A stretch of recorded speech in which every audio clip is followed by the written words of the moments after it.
Conversaciones con Roger Sorek.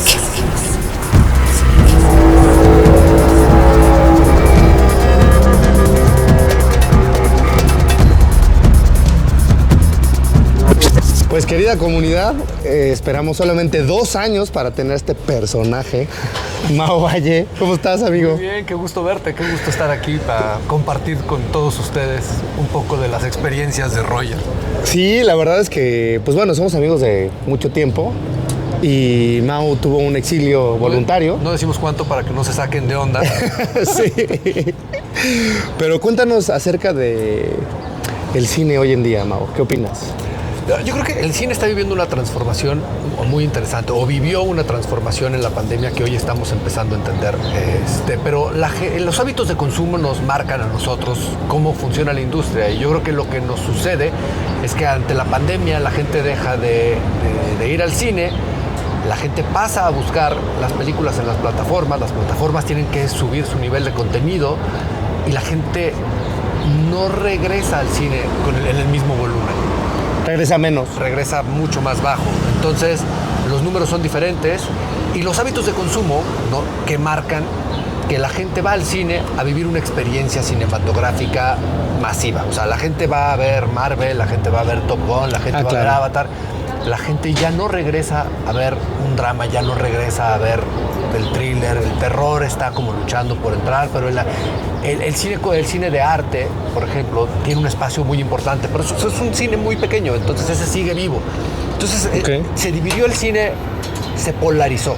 O sea, el cine comercial mantiene las salas vivas, el cine de arte mantiene sus salas. Ahora, una película de arte antes tenía un estreno de 100 copias en Estados Unidos y en México, y ahorita tiene 3 salas. Es decir, 3 copias. Nada, claro. Entonces, lo que estamos viviendo ahora es que la gente lo consume en sus casas, los amantes del cine vamos a buscar nuestras películas y la gente se va a divertir y no va a otra cosa, no va a investigar, no va a explorar, no va a ver si le sale buena la película, van a lo seguro, y eso ha marcado que la cartelera tiene 3 películas, 4 películas, a diferencia de antes que tenías 15 y 16, pero ya no salen los costos de estrenar estas películas que no sabes si van a vender, ¿sabes? Y entonces, ¿cómo competir con Marvel? Porque son presupuestos infinitos, y ¿cómo competir? Antes era mucho el tema del guión, ¿no? Sí, yo creo que el guión sigue siendo. La diferencia es que antes nosotros aventábamos volados y unas películas nos pegaban y otras no. Y hoy no avientas volados. Hoy las películas tienen una estabilidad porque te las compran. Entonces, la diferencia, yo creo que radical, es que antes en esos volados te podías volver rico. Y hoy en esos volados, como ya no son volados, tienes una estabilidad financiera. Pero solamente un gran volumen o entrada a las ligas grandes te va a volver rico. ¿Sabes? Hoy puedes tener una producción constante y hacer dinero porque ya no estás jugando. Ya haces una película que sabes que vas a vender en tanto y que la van a programar las plataformas y que ellos van a tener sus views que necesitan, pero tú ya no puedes romperla en un blockbuster, a menos de que estés haciendo una película que conecte a la gente de arte y crezca. Sí ha pasado, este año pasó con una película que nadie estaba esperando que hiciera dinero y llegó a los $100 millones, y era una película que costó menos de $10 millones. ¿Y cuál es? Y se me fue el nombre. Bueno, no importa. Y el tema importante es ¿cómo tú crees que sea una competencia injusta este tema del streaming? ¿O es lo que hay y hay que adaptarse al cambio? Es muy curioso porque yo creo que lo que nos pasó es que regresamos a donde empezamos. Ya se cerró el ciclo, digamos. Sí, pero ya se ha cerrado varias veces. Yo creo que se romperá en un futuro, pero el punto es que nosotros veníamos de la televisión donde había monopolios. Sí, totalmente. Antes solamente se rompe el monopolio de la tele y entonces empiezan los streamings, ¿no? La gente ya puede tener su canal de YouTube, la gente tiene... Sí, es una democratización también del cine, ¿no? Esa la vivimos nosotros hace unos años cuando las salas de cine programaban estas cosas indie. Sí. A nosotros se nos va eso y nos tenemos que ir a venderle a Netflix. Lo indie, el drama, todo el producto medio se va a Amazon Prime, se va a Netflix, se va a Movie, se va a todas estas plataformas. Y a nosotros nos encadenan. La tele se disloca, se democratiza y el cine pierde eso y se convierte otra vez de un esclavo. Entonces, si tú quieres hacer una película, hay muchas formas de encontrar que se financie, pero estás atado a que te la compre la plataforma, porque si no, la tienes que mandar a cine y en el cine la van a ver tantas personas y se acabó. Luego se la vas a tener que vender a la plataforma. Entonces tu negocio ya ahora es la plataforma. Sí, entonces también ya cambió, como muchas industrias, la industria del cine también ya cambió. Se reinventó. La regla. Y se volverá a romper, ¿sabes? Porque esto pasó con los estudios en los 50. Los estudios tenían el poder absoluto hasta que alguien dice, oye, esto no va así, ¿no? Entonces la gente, John Cassavetes empieza a filmar y la nueva del cine francés es eso. O sea, cómo agarran el cine, lo sacan a las calles y lo dislocan. Claro. Y eso vive hasta ahorita, ¿sabes? O sea, como que se ha ido rompiendo, se ha vuelto mucho más células. Y hoy se vuelve a concentrar en las plataformas. Se volverá a romper en unos años. Y en el caso, por ejemplo, tuyo, que eres director y cineasta de mucho tiempo, el hecho de que existan más oportunidades, más plataformas, ¿eso abre una oferta mejor de trabajo o no necesariamente? Claro, ahora pagan mejor.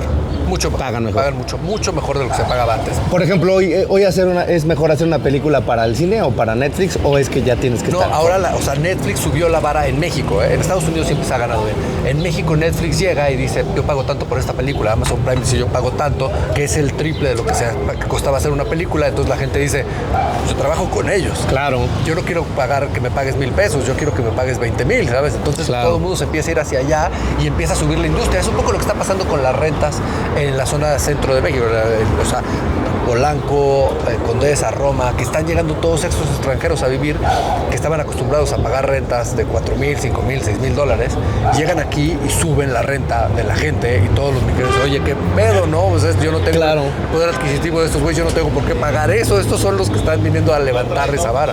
Totalmente, sí, totalmente. Oye, ¿y cómo elegir la historia que cuentas? Yo creo que es el amor a tu historia. O sea, ¿Tiene que ver con tu proceso personal? ¿Tú has visto cuando siembran que avientan las semillas y algunas jalan y otras no? Sí. Así son las ideas. O sea, tú tienes 6 ideas y todas son buenas. Y tu cabeza, solamente una empieza a florecer, ¿sabes? O sea, a pesar de que tengas 20 ideas al día o al mes, o sea, hay ideas que se empiezan a ir y te quedas con una nota ahí en tus archivos. Pero una no la puedes dejar de pensar. Y hay una que regresas y regresas. Y entonces ese guión se va escribiendo, luego salta otra de las que tenías por ahí, lo vas escribiendo y así se va, así te vas yendo. O sea, es una cosa instintiva, natural. Es la pasión, sí, es el amor que le tengas a tus historias. ¿Y cuál es el guión o cuál es la película que más te has tardado en generar, en guión, en papel? Yo creo que por muchas razones es La Serpiente, es la película que estoy haciendo ahorita, que tiene que ver con el encierro, que tiene que ver con el aislamiento, pero tiene que ver con un cuidado muy diferente al proyecto, el que había tenido de forma previa. O sea, cuando yo hago mis 2 primeras películas, yo quería filmar de manera inmediata. O sea, mi decisión era hacer la película ya. Entonces yo escribía historias que sabía que podía controlar con inversión privada, ¿no? O sea, con el dinero de gente que podía invertir en mi película. Hacía películas muy chicas para que se recuperara de una forma rápida el dinero. Y las películas chicas tienen esas virtudes, que son pocos actores, pocas locaciones, entonces puedes controlar todo y puedes filmar muy rápido. Claro. Después entra como a la dinámica del estudio y es hacer un monstruote de película. Y ahora fue, ya entendí las dos dinámicas de producción. O sea, cuando estaba haciendo el estudio estaba produciendo otras películas, chicas y medianas. Entonces cuando decidí a dónde quería ir después de esa experiencia, dije, o sea, quiero llevar esa experiencia a mi camino, que es un camino central, que es la calidad del estudio con el entendimiento de los valores de producción de una película chica. Porque lo que pasa de pronto es que hay un mundo se puede llamar hasta parasitario, ¿sabes? O sea, cuando tú ves hacer películas grandes, de pronto tienes 160 personas en un set. Entonces, y que muchos no sabes que están sentados, claro, que nada más se dedican yo nada más muevo esto de aquí a acá, no y que les estás pagando todos los días. Entonces hacer que tu dinero valga más y que las películas tengan el mismo valor de producción y la misma imagen de una película mucho más cara, pero en otro presupuesto, ¿no? Y de cuando empezaste a hacer películas, que bueno, ya hace un buen rato, a hoy, ¿cuál crees que ha sido la mayor transformación que has tenido tú como director? Porque lo que me dices, paciencia, creo que es una virtud que ya desarrollaste, de los ¿no? años, yo creo que yo tengo una película que hice solo, que se llamó Dariela los martes. Ah, sí, la vi. La produje con un amigo que se llama Marco Polo Constance, pero es una película que éramos yo, la actriz, nuestras cámaras, llevábamos 5 cámaras, nosotros poníamos los micrófonos y teníamos un fotógrafo en cada uno de los países que filmamos. Y esa película la íbamos improvisando. Entonces yo iba editando. Termina en París, ¿no? Creo. Termina en Normandía. Okay. O sea, yo dirigía, yo actuaba, nos cableábamos, yo postproducía. Como Phil Collins. Y al final, exacto, y al final yo la edité y la postproducción la hice yo. Entonces, esa fue para mí una transformación brutal, porque ahí aprendí de la paciencia, porque como yo hacía todo, pues no se podía acelerar. O sea, yo tenía que terminar mi ritmo de edición para entrar. Y fue una película que hice yo en 2 años. Tengo 11 créditos en la película, parece hasta chistoso. Pero para mí esa película me cambió toda la visión del cine, porque yo tuve que hacer todos los departamentos. Gran experiencia. Y la agradezco muchísimo. Y luego llegué al otro punto. De ahí me fui al otro punto, al punto de tener un presupuesto donde podía contratar y hacer lo que quisiera. O sea, que tú estuviste como si fuera la primera vez. Claro. Que hasta movimos un barco por tráiler y lo reconstruimos en otro estado, lo movíamos por agua, por tráiler en el país. Entonces, esas cosas que no eran posibles antes, ahí se volvieron posibles. Y entonces pasas de entender el mundo de la creatividad total al mundo de una creatividad absoluta con libertad económica, pero controlado por las leyes. O sea, wow. Yo lo que más aprendí de esa experiencia fue legal. O sea, que el mundo, la industria norteamericana lo manejan los abogados. Entonces eso es una cosa que no tenemos aquí, no lo entendemos. Entonces, claro. Como el estar en esas negociaciones, revisar todo es como temas de contratación, otro planeta. Legal, qué puedes hacer, qué no puedes hacer, cómo se tiene que manejar, qué no. O sea, y más con el tercer mundo y el primer mundo. Bueno, hasta cursos de, ¿cómo se llama?, de anticorrupción nos metían, ¿sabes? Claro, pues también de lavado de dinero y todo eso. Sí, de que no podíamos hacer nada de eso, teníamos que firmar. Entonces, para mí esas fueron experiencias, esas fueron las 2 experiencias centrales de mi vida. En ese punto hice muchas cosas, pero ya estaban determinadas por eso, ¿sabes? Y pasaste de solista a director de orquesta, ¿no? Yo creo que sí, o sea... En Dariela los martes. Dariela los martes fue lo que pasó. Y de todo, sí. Y después ya tener la capacidad. ¿Y qué es más? Digo, entiendo que son experiencias distintas. Supongo que te gusta más ser director que solista. ¿O hay cosas que dices, yo lo hubiera hecho mejor? Sí, yo creo que el cine es un arte colaborativo. Correcto. O sea, no puedes hacer cosas tú solo. Siempre tendrás que actuar con alguien, siempre tendrás que fotografiar a alguien, siempre tendrás que musicalizar a alguien. Alguien tendrá que musicalizarte. O sea, entonces, esas como me gustaron todas esas experiencias, estoy regresando a las 2. O sea, estoy regresando. Estás haciendo una fusión. Estoy haciendo La Serpiente, que es mi siguiente película. Es una película grande donde incluyo el expertise de las películas chicas. Pero estoy regresando a otra película que aún no tiene un título, que también es una película que viene muy cerca, que estamos rehaciendo Dariela. Pero en lugar de decir, bueno, ahí teníamos 3 fotógrafos, uno por país, para no tener que mover al fotógrafo. Uh-huh. Entonces aquí lo que estamos haciendo es traer un súper fotógrafo y moverlo nosotros del país. Allá no traía sonido, o sea, allá el sonido lo hacíamos nosotros. Aquí viene un sonidista, pero no traigo un equipo, no traigo 6 personas, no traigo 8 personas de cámara. Vamos a traer a un fotógrafo y lo vamos a traer con una sola cámara. Entonces es como Dariela, en lugar de que seamos 2, vamos a ser 10. Que no son los 100 de La Serpiente, claro. ¿sabes? Y que no son los 160 de como si fuera.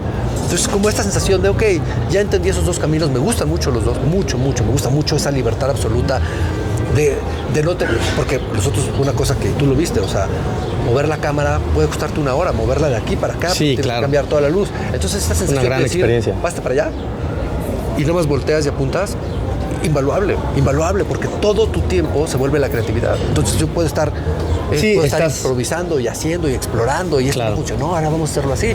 Nada me detiene, ¿no? Sí, como ahora en Babylon, no sé si ya la viste, que se tarda este cuate en mover. Dicen, para mover el micrófono, que eran los 20, claro. pues necesito 6 horas. Y las cámaras eran una cosa mucho más Sí, pesada, brutal. todo, y la gente no lo entendía. Bueno, sí, toda la tecnología nos ha llevado a un punto donde podemos usar cámaras de consumidor. O sea, tú podrías hacer una película ahorita empezando con tu teléfono, ¿sabes? Sí, claro. Hace 100 años, ¿no? Era un mastodonte. Y el güey de audio, que es lo que está en Babylon también, lo tenías que encerrar en un lugar porque las Sí, cámaras hacían que mucho sale ruido. muerto. No, porque las cámaras hacían tanto ruido que tú tenías que aislar al güey que estaba grabando el sonido. Ah, fíjate, eso yo no entendía.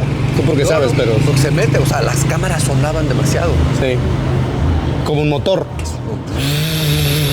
Todavía cuando yo empiezo a actuar y a hacer comerciales, las cámaras sonaban duro. O sea, el negativo cuando gira son 24 cuadros por segundo. Sí, Entonces te cierto. generaba mucha ansiedad porque eso cuesta. ¿No? Ese sonido cuesta mucho dinero. Entonces Claro. cuando empezaba a sonar era así de... Ya es el dinero ahí Y luego flotando. ya te relajas, que eso lo criticaban muchas personas de ese cine, que decían, ese cine, la gente está volviendo poco precisa, porque nosotros sabíamos que teníamos un magazine de 8, 10 minutos, 12 minutos, entonces teníamos que ver a dónde íbamos, y nosotros ya llegamos con Sí, todo mucho más. discos duros que podíamos irnos hasta los 20 minutos, ¿sabes? Claro, mucho más fácil, ¿no? Eso cambia la forma de filmar, ¿sí? Oye, bueno, pregunta obligada. Hollywood va a ser un gran referente, Bollywood también, pero ¿y el cine mexicano está muy atrás? ¿O se ha logrado compensar un poco con toda esta banda de directores y de artistas y actores que ya están inmersos en No, esos? yo creo que Hollywood está infusionado del mundo, como Estados Unidos. Estados Unidos tiene a toda esta gente, tiene el top del mundo ahí metido. Entonces, Hollywood ya tiene mexicanos, cosa que no teníamos tanto antes. Ahorita tenemos muchos representantes. Sí. Pero el cine mexicano es un género, aunque lo odiemos. O sea, cuando tú dices cine mexicano, sabes a lo que vas a ver. La gente, no sé si quiero ver un cine mexicano. Entonces decimos, el cine mexicano no es un género, pero desafortunadamente es. Sí. O sea, tenemos un estilo de cine muy claro. La gente consume mucho las comedias mexicanas Sí. que no viajan. Una de las cosas que no viaja en el mundo es la comedia, más que la americana. O sea, es como una comedia muy universalizada, un sentido del humor universal. Y Pero lo demás es muy local. entonces el humor es muy local, porque nosotros tenemos la grosería y el albur, que es algo muy mexicano, nadie lo entiende, ¿sabes? Sí, puede ser que en Colombia, que hablan español, nadie lo entiende. Cuando empiezas a ver una película española, de pronto te empieza a costar trabajo hasta el acento, ¿no? Entonces, Sí, hasta entender los diálogos. mexicanos tenemos eso, o sea, nuestra comedia es nuestra y se consume muy bien aquí, pero no viaja. Lo pasa a los franceses. Los franceses lo tienen más asumido. O sea, los franceses ni subtitulan sus películas, ¿sabes? Así de, esto es para nosotros, güey, no estén jodiendo, ¿sabes?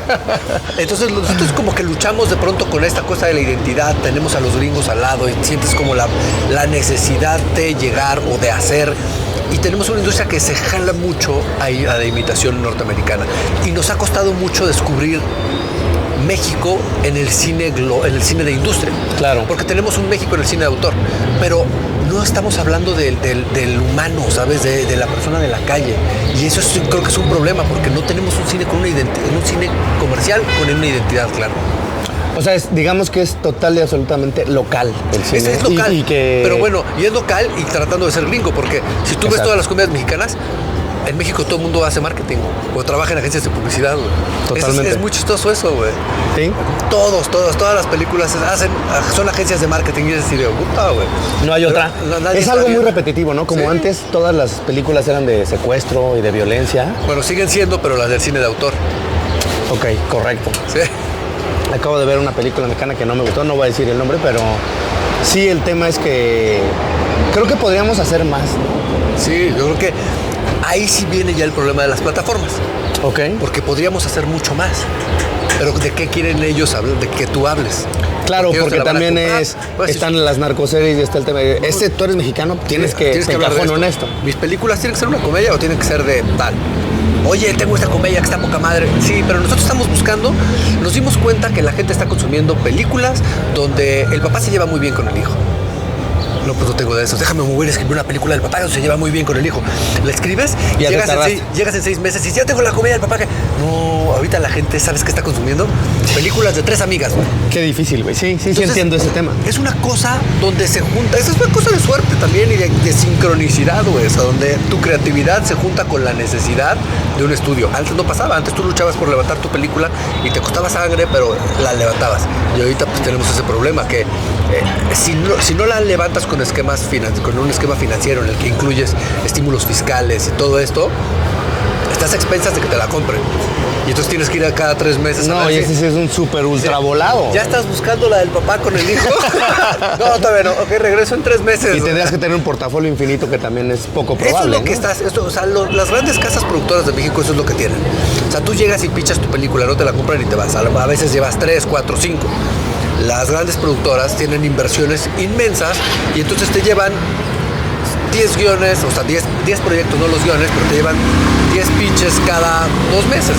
Entonces, al final del día, sí, ahí está la inversión y entonces claro. Por eso son grandes, porque tienen estos escritores constantemente desarrollando ideas, porque ya saben que es ir a pescar. Sí, yo me acuerdo que me decías, es que el tema es el desarrollo, ¿no? Porque ya llegar a filmar es algo muy sencillo. Yo decía, ¿pero cómo? Porque, bueno, tienes que construir toda la historia. Cuéntanos un poquito de ese proceso, porque hay gente que no sabe de cine. Pues es, es un poco de lo que hablaba, pero yo hablaba de estas sembrar ideas, sembrar ideas en tu cabeza que tienen que ver con tu proceso creativo, que tienen que ver con qué quiero yo, Mauricio, dirigir y qué quiero yo escribir. Entonces lo ves, en inmediato es yo qué escribo para dirigirlo, ¿no? Entonces todo el tiempo estás pensando, estás viendo y cuando ves cosas dices, esa historia es buena. Te estás inspirando, creando. Yo siempre te estoy hablando a ti para preguntarte, oye, ¿cómo hacen esto? O tengo amigos que se dedican a esas cosas y los estoy todo el día cuestionando. Así. Sí, Mau siempre me habla, oye, ¿cómo funciona esto en las leyes? ¿Qué pasa con un investigador? ¿Qué pasa con el Ministerio Público? Si hacen esto, si te peleas con estos, ¿cómo resuelves este problema? Claro, y siempre salen muchas ideas, ¿eh? Claro, o sea, es que de ahí salen las ideas. Entonces, la última vez me diste una idea que no la voy a contar porque no está terminada, pero entonces me das esta idea y dije, ahí está. O sea, ese es un botón rojo, ¿sabes? Si lo tocas puede sonar una alarma muy dura. Entonces dije, ahí está. Y esa de todas las semillas que hemos platicado en el último año legal, esa ya está creciendo. Pero ese es mi viaje personal. O sea, yo voy a hacer esa película porque ya tengo quien la pague y voy hacia allá. Eso estamos hablando de un director que se está escribiendo su película. Sí. Ahora estamos hablando de un productor que quiere venderle ideas a las plataformas. Y ahí es un esquema diferente, porque yo estoy comprometido con mi visión personal del cine. Pero yo, el que vendo, no estoy comprometido con nada más que con el dinero. Claro. Entonces... ¿Y hay un comité o hay una persona? Es una persona que te recibe y pasa en ellos al comité en silencio y en ese comité hacen su truco. El cónclave. El cónclave y regresan a decirte que no. O que sí, ¿no? O que sí, en dado caso. El rango de bateo es un 4% de posibilidades que te aprueben. 4. Wow, o sea, no manches. Sí, eso te lo cuenta todo el mundo. O sea, de 100 cosas que llevan, 4 salen. O sea que haber hecho una película, por lo menos en este país, es... Bueno, eso con las plataformas, ¿eh? En el otro plataformas. es diferente. En el otro sí hay un esquema mucho más sano de bateo. Ok, plataforma... Las plataformas 4%. Es 4% de probabilidades. Muy poquito. Y con llegas y pichas y después desarrollas. Llegas, pichas una idea que ya llevas medio desarrollada y ellos, si es cine llevas el guión, no hay de otro, ya llevas el guión desarrollado. Pichas la idea de la serie que la llevas con sinopsis de cada episodio y un episodio 1 para que lo lean, a ver si realmente puedes desarrollar lo que les dijiste que ibas a desarrollar. Entonces ya lo ven y dicen, ok, me late, te doy estas notas y ahora sí vete a escribir los siguientes 10 episodios, 12 o 20 episodios. Entonces, para hacer eso, si entras en un mundo totalmente diferente. En mi caso es algo que yo no estaba buscando, porque ni estoy aquí, pero ahí es cuando los escritores te buscan, ¿no? Tengo esta idea. Entonces dices, ok, yo puedo con eso, entonces empiezas a agarrar ¿Y cómo haces esta sinergia con el escritor y con el guionista y con el sonidista? No, con los guionistas, ya con los otros son contratos, pero con el guionista sí tiene mucho que ver, depende en el proceso en el que esté. Por ejemplo, hay gente que se me acerca y me dice, tengo esta serie, me la presentan y digo, no veo ni por dónde se pueda vender, entonces no, pues muchas gracias. O hay ideas, como una amiga en común me habló con una idea y dije, caray, esta está muy buena. Entonces le dije, ok, me late, o sea, creo que la podemos desarrollar y se puede vender fácilmente, que vamos a conseguir los escritores, o sea, entonces empieza a hacer un casting de escritores. Entonces empieza a buscar escritores, vas platicando con ellos, les platicas tu idea, ves cómo reaccionan, ves qué tienen que decir de la historia. Y si estás en el mismo canal, ya es pagarle, porque es tu idea, es tu responsabilidad. Entonces ya dices, ok, aquí te va el dinero, empieza a escribir, vas a escribir tú, vas a contratar a tus escritores para empezar a escribir con ellos. Tú te encargas, o yo me encargo de pagarle a todos, o sea, de liberar los derechos de todos. Y entonces esa es una posibilidad, que es la más común, la de pagar tu desarrollo con tu idea. Y la otra es buscar, o sea, ¿qué tienes? Tengo esto. Ok, dame esto, vamos a firmar una opción. Si en 6 meses no lo vendo, te regreso los derechos, no te pago una lanita. Y hay otras con tus amigos, que todos nos dedicamos a eso, todos traemos ideas. Que también el mundo del cine es muy chiquito, ¿no? Todos nos conocemos. Todos Entonces se pasa conocen. eso, o sea, es así de... Y también se hacen su reputación de mamila, de buena onda, Sí, complicado. ¿quién puede vender de nosotros mejor esta? Porque en el grupo de amigos está el que es ejecutivo, está el que es escritor, está el que es el director, está el que se dedica a terror, está el que se dedica a la comedia. Entonces, como que entre todos haces Sí, totalmente colaborativo. Sí, sí, sí. Eso me parece muy interesante. Y ahorita me viene a la mente que cuando termina la película hay una serie de créditos y dices, güey, ¿cuántas personas trabajan en esto, güey? O sea, es algo impresionante, ¿no? Por muy sencilla que se vea la película, los créditos son inmensos, güey. Pues sí, en el set tienes 100, 120 personas, hasta 100, 180, y esas nada más son en el set, porque tuviste una preproducción y luego la post es inmensa. Y en la post, aunque tú tengas un postproductor y tengas un editor y tengas un corrector de color y tengas un diseñador de sonido y tengas una persona que te hace la mezcla, todos tienen miles de personas abajo. O sea, es una ramificación brutal porque son procesos digitales Impresionante. expansivos, ¿no? Entonces, cuando empiezas a hacer sonido, contratas a alguien que te haga los folies, lo que son los sonidos, porque cuando tú te sientas, no suena. Entonces vamos a hacer que suene. ¿Cómo suena? ¿Suena así? ¿Suena así? ¿Suena así? Claro. Entonces, hay una persona que se dedica a hacer todos los sonidos que no suenan, o los que suenan mal, que suenen de forma más lógica, porque o si se mete Es que literal es la magia del cine. Sí, o sea, es una locura. Estás hablando y se mete el coche, lo tienes que quitar. Qué impresionante. Conversaciones con Roger Sorek.